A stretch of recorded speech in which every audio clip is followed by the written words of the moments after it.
독일에서 살 때 저희들은 15층짜리 아파트의 8층에 살았습니다.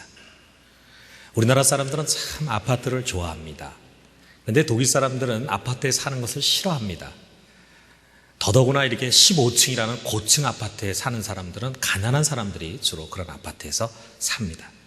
독일 사람들이 아파트를 싫어하는 것은 여러 사람이 같이 어울려 산다는 것이 불편하고, 또 다른 중요한 이유가 있는데 그것은 아파트에는 정원이 없다는 사실이에요. 독일 사람들은 정원을 굉장히 중요하게 생각을 합니다. 정원을 갖고 거기에 잔디를 심고, 그리고 화초를 심고, 그리고 거기에 나무를 심고, 특별히 유실수를 많이 심었어요. 그리고 그 정원을 열심히 가꿉니다. 저녁이 돼서 가족들이 돌아오면은 그 정원 벤치에서 같이 담소를 나누고 즐거운 시간을 갖습니다. 또 주말이 되면은 이웃들을 초청해서 거기서 작은 파티를 열기도 합니다. 그야말로 소위 행복의 뜰입니다. 그래서 저희는 아파트에 살았지만 저희에게도 이 행복의 뜰이 있었습니다. 그것은 몇 평 안 되는 베란다였습니다. 사실 저희가 처음에 이사 가서는 너무 삶의 여유가 없고 그러다 보니까 잘 몰라서 그 베란다를 방치를 했어요. 그 베란다에 그 난간에 아주 콘크리트로 화단을 잘 만들어 놨었는데 저희들은 거기 신경도 안 썼어요. 그러다 보니까 매번 봄이 되면은 그냥 잡초들이 확 우거져 있었어요. 그리고 그 베란다에는 쓸데없는 거, 주로 이 거실이나 또는 부엌이나 이런 데 두기 불편한 거, 그런 것들을 쌓아뒀습니다. 그러니까 그 베란다가 얼마나 을씨년스럽고 황폐해 보였는지 모릅니다. 별로 나가고 싶지 않았어요. 그런데 우리 가족들은 어느 해 이것을 가꾸기로 결심을 했어요. 그래서 메말라 있는 흙에다 물을 잔뜩 주고, 또 일부 흙은 파내고 슈퍼에 가서 아주 좋은 흙을 사다 거기를 메꿨습니다. 그리고 갖다 씨를 뿌리고 거름을 주고 그렇게 했어요. 그랬더니 얼마 안 가서 아주 아름다운 꽃들이 화단에 무성하게 피었습니다. 그리고 거실 구석에 잘 쓰지도 않는 조그만 책상을 거기다 갖다 놓고, 또 마트에 가가지고 이 야외에서 쓰는 의자 몇 개를 사다가 거기다 설치를 했습니다.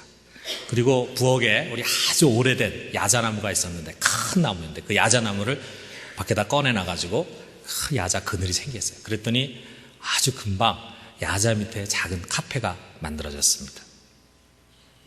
이 베란다는 삽시간에 아름다운 정원이 됐어요. 과거에 언제 여기가 이렇게 황폐했느냐 싶을 정도로 아주 아름다운 정원이 돼서 우리가 거기서 식구들이 둘러앉아서 아침 식사도 하고 커피도 마시고 서로 같이 떠들고 담소도 나누고, 그리고 거기에서 책도 읽고, 또 우리 아이는 거기서 공부도 하고, 참 우리들에게는 그야말로 행복의 뜰이 됐습니다. 행복의 뜰. 여러분, 사람들은 누구나 다 행복의 뜰을 갖고 싶어 합니다. 이 야수 우리와 같은 세상 속에서 사람들은 누구나 다 시달립니다. 지칩니다. 그럴 때 몸과 마음이 쉴 수 있는 따뜻한 공간을 누구나 다 마음으로 갈망합니다. 정말 우리에게 그곳이 있어요. 우리가 세상에서 난폭한 일을 저지르고 큰 범죄를 하고 다른 사람이나 공동체에 큰 해악을 끼치는 사람들을 보면은, 물론 우리보다 더 어려운 환경과 많은 시험과 시련을 겪었기 때문에 그러한 일을 저지르기도 했지만 이 행복의 뜰이 없었어요. 그들이 받는 스트레스와 상처, 아픔을 치유할 수 있는 그런 공간이 없었어요. 이게 얼마나 중요한지 모릅니다, 우리 인생에. 그런데 우리에게 진정한 행복의 뜰이란 정원이나 베란다가 아닙니다. 바로 가정입니다. 가정이 돼야 합니다. 왜냐하면 가정이 행복의 뜰이 되지 못하면 아무리 아름다운 정원도 행복의 뜰이 될 수 없기 때문입니다. 가정에서 행복을 얻지 못하는 사람은 어느 곳에서도 행복을 찾을 수가 없습니다. 독일의 문호인 꿰테가 아주 이런 유명한 말을 했어요. 많은 사람들이 이것을 인용합니다. 왕이든 백성이든 자기 가정에서 평화를 찾는 자가 가장 행복한 인간이다. 멋있는 말을 했습니다. 그럼에도 불구하고 이 말을 한 꿰테 그 자신은 문학가로서는 대단한 명성을 얻었지만 사실 가정이라고 하는 곳에서는 제대로 행복을 맛보지 못한, 어떻게 보면 불행한 사람이라고 볼 수 있습니다. 허버드라고 하는 사람이 꿰테의 이 유명한 말을 놓고 꿰테는 그렇게 말할 수밖에 없었다. 그는 가정의 기쁨을 몰랐다, 이렇게 평했습니다. 가정의 기쁨을 모르고 가정에서 행복을 얻지 못하는 사람들이 세상을 보니까 점점 더 많아져 갑니다. 여러분, 우리나라 통계를 우리가 한번 생각해 봐요. 1980년대까지만 해도 우리나라의 이혼율은 한 자릿수였습니다. 그러던 것이 1990년에 들어와서 11.4%로 처음으로 두 자리 숫자를 갖게 되더니 아주 가파른 상승 곡선으로 이것이 올라가더니 2002년에는 불과 10년이 지난 뒤에는 47.4%나 되었습니다. 2005년도 통계청 발표에 따르면 한국에는 하루 평균 867쌍이 결혼을 하고 352쌍이 이혼을 합니다. 거의 반에 가까운 수가, 두 가정이 결혼을 하고 한 가정이 이혼을 해요. 게다가 과거에는 결혼한 지 5년 이내에 사람들이 주로 많이 이혼을 했어요. 결혼을 하고 서로 잘 모르고 이렇게 하다 보니까 또 일찍 이혼하면 차라리 다시 출발할 수 있어서 좋겠다 이렇게 생각해가지고 이혼한 사람이 많았던 것 같아요. 그런데 최근 통계 자료에는 26년 이상을 같이 결혼 생활하면서 한 부부가 이혼을 하는 것이 전체 이혼하는 사람의 18%나 돼서 제일 많은 비중을 차지했어요. 26년을 살았으면 이제 은혼식까지 했는데 25년이 은혼식이잖아요. 은혼식까지 했으면 이제는 갈 때까지 가야지. 어떻게 은혼식이 끝나고 헤어집니까? 그런데 그 이혼율이 굉장히 빨리 상승을 하고 있다 이거예요. 한 설문조사에서는 응답자의 44%가 이혼을 고려한 적이 있다고 밝히고 있습니다. 아마 우리 중에서 마음이 뜨끔한 사람 혹시 있을지 모르겠어요, 이 자리에서. 근데 이걸 근거로 한다면은 두 가정 중에 한 가정이 이혼을 고려할 만큼 문제를 안고 있다는 것입니다. 여러분, 이러한 가정의 피폐는 우리 한국 사회의 미래를 참 어둡게 만들고 있습니다. 많은 사회 범죄자들이요, 대체로 보면은 이 불행한 가정에서 자라났어요. 그들만의 잘못이 아니에요. 부모 세대의 잘못입니다. 물론 건전하고 건강한 가정에서 자란 사람도 범죄자가 되기도 하지만 통계적으로 보면은 대체로 불행한 가정에서 자라난 사람들입니다. 가정의 불행은 자기 부모나 또는 자기 형제들에 대한 적개심뿐만이 아니라 사회나 세상에 대한 적개심을 만들어냅니다. 그래서 이들을 통해서 파괴적이고 불건전하고 어두운 것들이 건강하고 건전한 문화와 문명의 자리를 대신 차지하면서 그 사회를 서서히 붕괴시켜가는 것입니다. 찐머만 박사라고 하는 사람이 이런 지적을 했어요. 각 문화가 붕괴되기 직전에 그 마지막 단계의 전형적인 행동 패턴이 11개가 나타난다고 하는데, 그럼 그 가운데 있는 것을 한번 들어보세요. 뭐냐면 이유 없이 쉽게 해버리는 이혼의 급증, 자녀들 수의 감소, 부모 멸시 증대, 결혼식의 의미 퇴조, 가는 금지 규정의 폐지, 자녀 양육의 어려움 증대, 청소년 비행의 급속한 파급, 각종 성도착의 보편화. 지금 제가 열거한 이런 것들 들으면서 여러분이 이게 우리 사회에 지금 만연되고 있는, 급속히 확산되고 있는 모습 중에 하나다, 이런 생각이 들 겁니다. 모든 문명의 붕괴는 바로 가정의 붕괴에서 시작되었다고 하는 것을 역사가 보여주고 있어요. 그렇기 때문에 여러분, 이 시대에 특별히 우리 한국의 그리스도인들에게 하나님이 주시는 메시지는 우리 먼저 믿는 자들이 우리의 가정을 행복의 뜰로 가꾸라고 하는 것입니다. 여러분, 우리가 전도를 아무리 해도요, 우리 가정이 행복하지 않고 불행하고 이렇게 될 때는 우리 전도에 힘이 없어요. 세상에 가정이 피폐해가는 그런 사람들이 누구를 부러워합니까? 가정이 화목하고 행복한 사람들을 부러워합니다. 근데 그 사람들이 믿음을 가진 사람들이다 그럴 때는 그들이 가진 믿음을 부러워하기 마련입니다. 그래서 먼저 우리 그리스도인들이 가정을 통해서 주시는 하나님의 축복을 누리라고 하는 것입니다. 그것들이 잡초가 무성하고 황폐화되도록 내버려 두지 말고 아름다운 꽃과 향기가 어우러지는 쉼터로 바꾸라고 하는 거예요. 저의 경험을 돌아봐도 그렇고 많은 경우에 이런 경우들이 있어요. 가정에 문제가 많아요. 믿지 않는 남편 또는 해결되기 어렵다고 생각되는 그런 문제들이 있어서 가정을 자꾸만 도피해요. 그래서 교회 와가지고 교회에서 굉장히 열심히 적극적으로 많은 시간을 보내고 그리고 봉사하고 헌신하고 막 이렇게 합니다. 여러분 그건 좋아요. 교회에서 여러분이 위로를 받으셔야 됩니다. 치유를 받으셔야 됩니다. 그러나 여러분 거기서 받은 은혜와 힘과 또 능력을 가지고 이제는 여러분의 가정으로 돌아가셔야 합니다. 여러분의 가정의 문제를 불가능하다고 생각해서는 안 됩니다.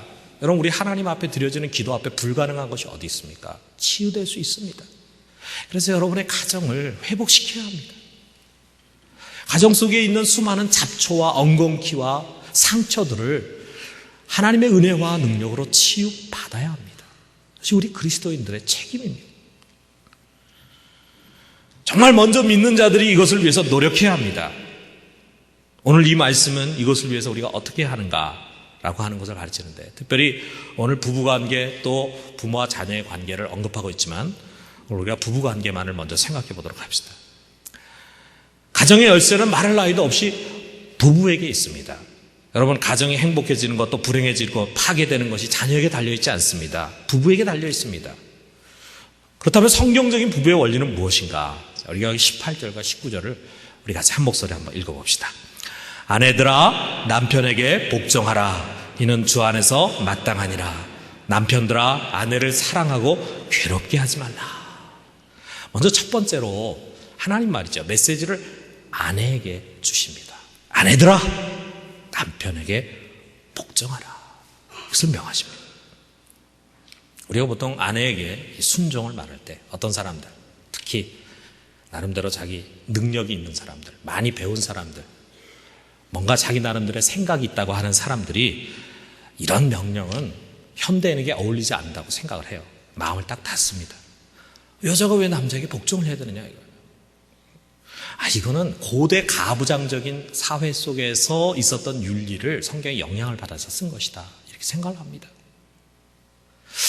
그러나 여러분 그렇지 않아요. 먼저 우리가 이런 모든 가르침, 여기 뒤에 보면은 또 자녀들아 부모에게 순종하라 라고 하는 말 나옵니다. 또 그 다음에 보면은 종에게 상전에게 순종하라 라고 하는 말들이 나옵니다. 그런데 이 모든 것들의 전제 내지 출발점은 뭐냐면 남자나 여자나 종이나 자유자나 자녀나 부모나 어른이나 어린아이나 하나님 앞에서는 다 동등하다고 하는 것을 전제로 하고 있습니다. 여러분 생각해보세요. 오늘 어린이날이지만 우리 복음서에 보면은 예수님이 어린아이들을 놓고 뭐라고 말합니까? 천국에는 이 자들이 더 큰 자들이다 그래요. 그 당시에 어린아이를 사람 취급하지 않던 고대 문명사회에서는 이거 아주 혁명적인 말입니다. 어른보다 어린아이가 하나님께 더 사랑을 받는다 이거예요. 더 소중하고 가치 있다 이거예요. 가치의 전환이죠. 다시 말하면은 어느 누구도 하나님 앞에서는 동등합니다. 고린도전서 11장 12절에서 12절에 보면은 그러나 주 안에서는 남자 없이 여자만 있지 않고 여자 없이 남자만 있지 아니하니라. 여자가 남자에게서 난 것 같이 남자도 여자로 말미암아 났으니 모든 것이 다 하나님께로 났느니라. 다시 말하면 남자 여자 다 똑같아 이거예요. 바울은 오히려 그 당시에 남성 우월주의적인 세상 윤리와는 달리 남녀 평등을 강조합니다. 여러분 남편과 아내는 동등한 인격체입니다. 그렇지만 여러분 우리가 한번 배를 보세요. 바다 위에 떠가는 배를 보면 그 배 안에는요 선장이 있습니다.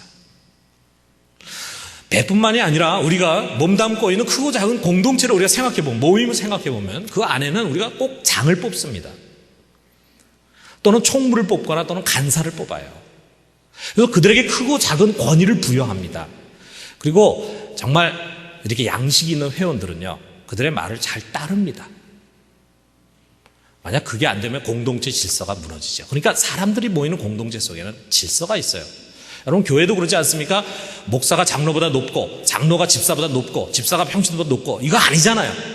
우린 다 똑같은 제사장들입니다. 그럼에도 불구하고 성경에서는 너희를 지도하고 인도하는 영적인 지도자에게 순종하라 이것을 가르칩니다.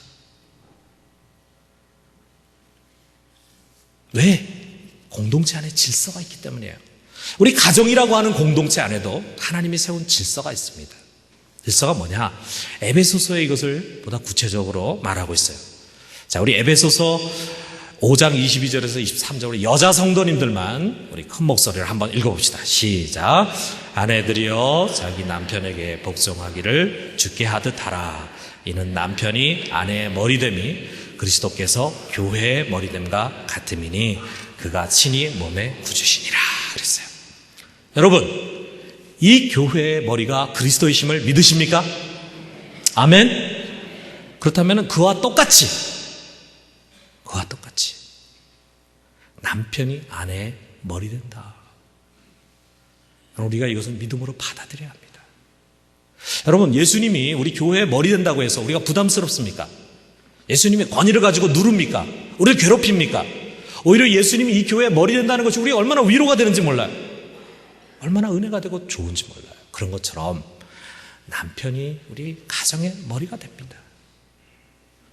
만약에 우리가 남편이 아내의 머리됨을 부인한다면 그것은 그리스도가 교회의 머리됨을 부인하는 것 같다 이거예요. 우리는 여러분, 세상의 철학이라든지 유행과 풍조, 사상, 가치관 이런 것에 영향을 받는 자들이 아니라 하나님의 말씀에 영향을 받고 하나님의 말씀 쫓아 살아가는 사람들입니다. 남편이 머리이므로 우리가 복종하는 것입니다. 복종이라는 말을 우리 독일어에서 특별히 잘 표현하고 있는데, 독일어에서는 이 복종을 뭐라 그러냐면 자신을 더 낮은 자리에 세운다, 그런 뜻이에요. 남편보다 내가 한 단계 더 낮은 자리에 서는 거예요. 그래서 남편을 한 단계 높은 자리에 세우고 그를 높여주는 거예요. 여러분, 내가 그렇게 한다고 해서 내가 초라해지나요? 내가 비천해지나요? 생각해 보세요. 예수님이 하나님과 동등한 본체셨지만 그러나 그는 동등됨 취할 것을 여기지 않고 자기를 비워 종의 형체를 입어서 낮은 자리에 오셨습니다. 얼마나 아름다워 보입니까? 남편에게 뿐만이 아니라 우리 성도들은요, 내가 만나는 모든 사람들보다 나를 한 단계 낮추는 자가 돼야 됩니다. 이것이 그리스도의 모습이고 우리가 그 본을 쫓아서 살아가는 것입니다. 가정에서 믿음의 부인에게 보여줘야 할 아름다운 신앙의 도리입니다. 여러분, 이러한 지혜로운 부인의 믿음의 자세는 가정을 행복의 뜰로 만드는 중요한 열쇠입니다. 참 믿음이 좋은데 가정에서는 그냥 남편을 윽박지르고 남편을 무시하고 막 이렇게 한다면 과연 그것을 하나님 기뻐하시겠어요? 여러분, 프랑스에 가면은 루아르라고 하는 강이 있습니다. 그 루아르 강을 따라가다 보면은 루아르 강 양쪽으로 이렇게 도시가 형성이 돼요. 조그만 도시가 있어요. 앙부아즈라고 하는 도시가 있는데 아주 오래된 도시입니다. 그 도시에는 이미 중세 때부터 세워진 건물들이 있는데 그 중세풍의 집마다 이런 글들이 새겨져 있다래요. 둥지는 새에 달려있고 가정은 아내에 달려있다. 왜 하나님이 먼저 남편에게 명령하지 않고 아내에게 명령하겠어요? 가정은 아내에게 달려있다. 그러므로 우리 믿음의 자매님들, 가정에서 남편보다 한 자리 낮은 곳에 서면서 남편의 권위를 높여주고 존중해주고 그리고 순복하는 자가 되기를 주님의 이름으로 축원합니다. 자, 두 번째로 우리 남편에게 이야기하는 거죠. 남편에게 뭐라고 합니까? 아내를 사랑하고 괴롭게 하지 말라, 이렇게 명하십니다. 주님, 우리 남편들에게 반복해서 요구하는 것은 뭐냐면 사랑입니다. 사랑. 어느 정도 사랑해야 되느냐? 주님께서 교회를 사랑하시고 자신을 주심같이 아내를 사랑하라고 요구하고 있어요. 보통 수준이 아니죠. 우리 중에 그래도 나는 우리 집사람 되게 사랑합니다, 이렇게 생각하는 분이 있을지 모르겠어요. 그런데 여러분이 그 말하고 있는 그 사랑의 수준이라는 게 유행과 가사에 나오는 그런 사랑의 수준인지도 모릅니다. 하나님 우리에게 요구하는 것은 그런 수준이 아니에요. 예수님이 우리 교회를 위해서 사랑하신 그 사랑의 수준으로 사랑하라, 이거예요. 그 말은 뭐냐면 우린 죽을 때까지 아내를 사랑해야 됩니다. 나는 아직도 아내를 사랑함이 너무나 부족하다. 더 사랑해야 된다. 더 사랑해줘야 된다. 이렇게 우리가 생각하고 아내를 사랑해야 된다 이거예요. 여러분, 예수님이 우리 교회를 사랑할 때 말로만 사랑하셨습니까? 대가를 지불했습니다. 자기의 몸을 희생하셨어요. 대가를 치르는 사랑, 이것이 진정한 사랑입니다. 다시 말하면은 남편이 아내를 사랑하기 위해서는 굉장한 노력이 필요하다. 노력. 무엇보다도 사랑에는 인내가 필요합니다.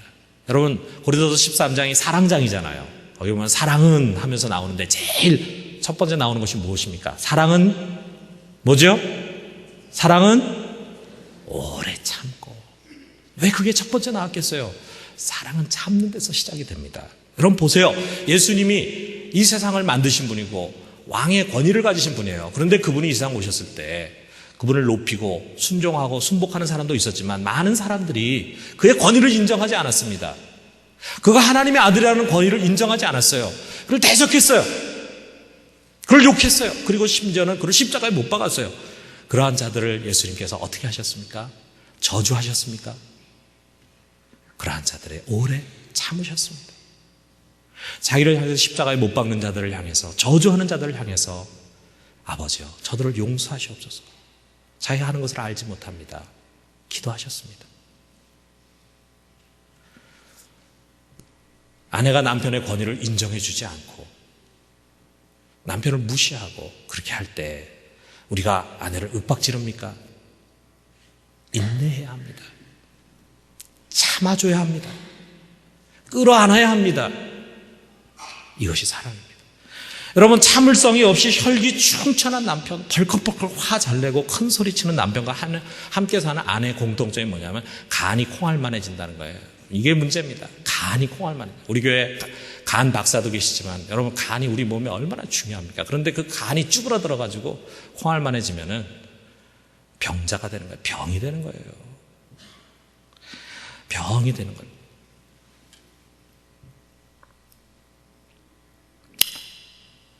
이 사랑을 더 소극적으로 표현한 것인데 그게 뭐냐면 괴롭게 하지 말라. 괴롭게 하지 말라. 괴롭게 하지 말라는 이 말의 뜻이 뭐냐면 모질고 거칠게 대하지 말라 하는 것입니다. 다시 말하면 너의 아내를 온유함과 부드러움으로 대해라.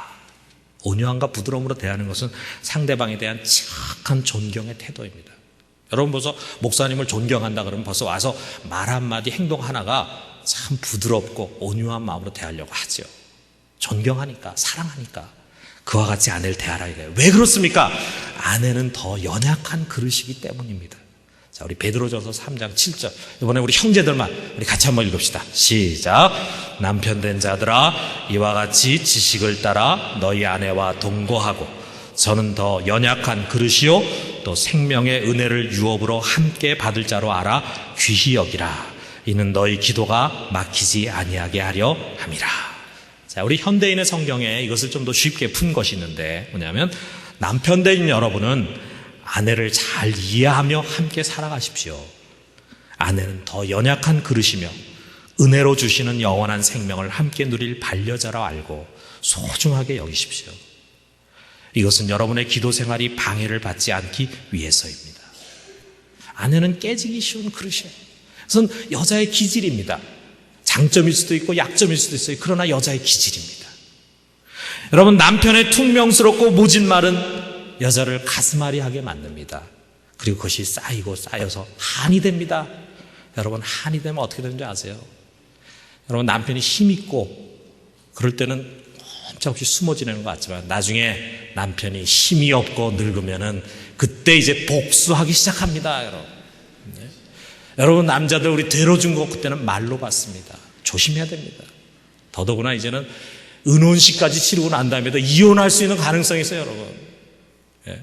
여자는 늙어도 혼자 살 수 있는데 남자는 혼자 못 삽니다. 여러분 이제 아내가 여러분의 간호원이 돼가지고 여러분을 돌봐줘야 되는데 어떻게 하실래요? 지금부터 아내를 잘 따뜻하게 대해서 아내의 마음을 좀 사십시오. 남편이 무시하고 윽박지르고 권위로 누르는 집의 아내의 얼굴은 그늘지기 마련입니다. 자신감을 잃어요. 그러한 여인들이 교회에 와서 교육과 훈련과 봉사와 헌신의 과정 속에서 자기의 자존감을 회복하고 위로를 받습니다. 얼마나 좋은 일인지 몰라요. 그렇지만 남편으로부터 직접 오는 칭찬과 격려보다 아내에게 더 자신감을 심어주고 활기차게 만들어주는 일은 없습니다. 우리 더 많이 칭찬해주고 따뜻하고 부드러운 말을 해야 합니다. 사랑하는 형제님들, 오늘부터 이제 2007년 가정의 달을 맞이해서 오늘부터 우리들의 언어를 순화하고 우리의 아내를 괴롭게 하지 말고 2배로 더 사랑해서 우리가 먼저 이 행복의 뜰을 만들 수 있기를 주님의 이름으로 축원합니다. 어제 우리 교회 어떤 성도의 결혼 예식이 있었어요. 우리 성도회는 많이 가서 축하했습니다. 우리가 이렇게 젊은 사람들의 결혼식에 참여하게 되다 보면은 여러 가지 만감이 교차합니다. 대체로 우리 옛날에 다 결혼식을 좀 초라하게, 가난했기 때문에 초라하게 이렇게 지내신 분들, 이 화려하게 차려진 식장과 그리고 신랑 신부가 이 새롭게 꾸민 옷들을 보면은 내가 결혼할 때 참 초라했는데, 내가 결혼할 때는 제주도 신혼여행 가는 게 꿈이었는데, 이런 생각들을 많이 하기도 합니다. 또 앳된 신랑 신부를 바라보면서 결혼할 때 자신의 젊었던 모습을 회상하기도 합니다. 그러나 무엇보다도 우리가 설교를 들으면서 또 성원 서약을 지켜보면서 대부분의 사람들은 지금 자신의 결혼 생활을 반성하기 마련입니다. 남편을, 아내를 죽도록 사랑하겠다고 맹세했어요. 누구보다도 행복한 가정을 꿈꿨어요.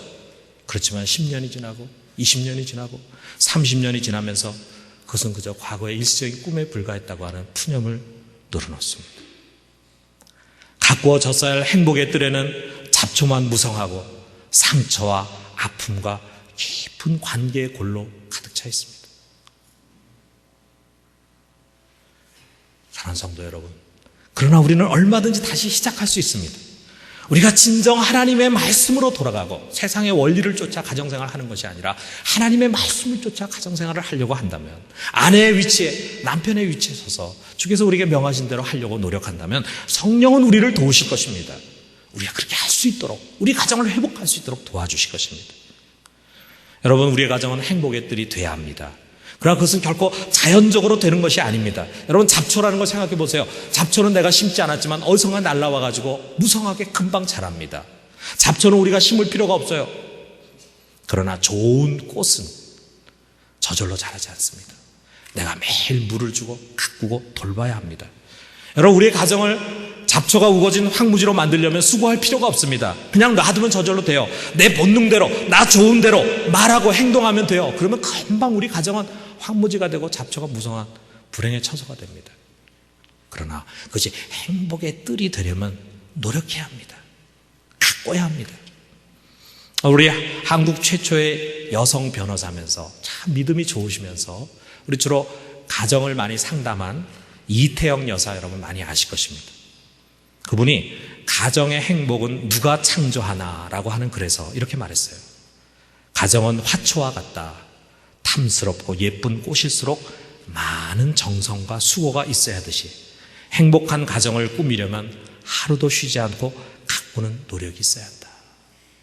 여러분, 밖에서 하는 것에 반만이라도 우리 가정을 위해서 노력한다면 우리의 가정은 정말 행복의 뜰이 될 수 있을 것입니다. 가정의 달을 맞이해서 우리 가정을 다시 한번 돌아보고 우리 가정의 밭을 일굽시다. 잡초를 뽑고 더러운 쓰레기들을 청소합시다. 말씀에 걸음을 주고 사랑에 물을 줍시다. 그래서 정말 우리가 쉴 수 있고 우리의 가족이 쉴 수 있고 우리의 이웃이 쉴 수 있는 그런 행복의 뜰을 만들 수 있기를 주님의 이름으로 축원합니다.